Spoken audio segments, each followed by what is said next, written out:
George Kaiser is Oklahoma's richest man, but he gives much of his money away through his philanthropic efforts. Today he spoke to an audience of several hundred Rotary Club members about his pledge to continue giving back to the community. Kaiser says his foundation, the Kaiser Family Foundation, is involved in international charity work, but the vast majority of the charitable contributions are right here in Oklahoma. This is the community that took my family in from Nazi Germany, helped provide an environment that enabled me to have some financial success. So we've ditched the utilitarian principle of the greatest good for the greatest number, at least for the time being, and we have applied most of our effort here. He says the foundation analyzes their charitable purposes using business and scientific problem solving.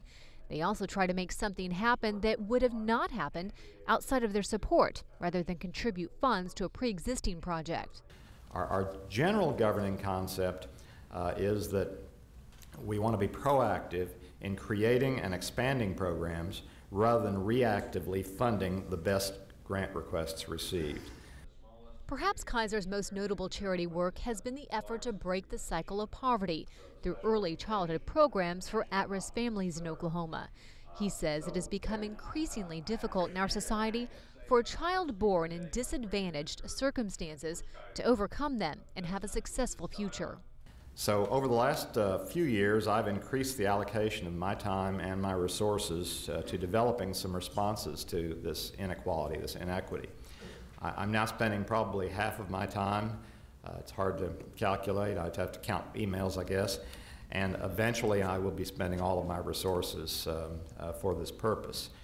The man who earned his millions in large part from oil and gas spoke on one of his latest ventures that he hopes will end America's dependence on foreign oil. Its purpose is to design a plan to reduce dependence on imported oil and thereby undermine the ability of medieval nations to manipulate our foreign policy and our security and our economy. Kaiser says the National Energy and Policy Institute is doing that by channeling industry experts and developing new energy policies. He says the next step is to encourage policymakers to seek the necessary strategic changes for that to happen. In Tulsa, I'm Angela Rosecrans, the Oklahoma News Report. The resulting $555 million will directly support immunization campaigns in developing countries where polio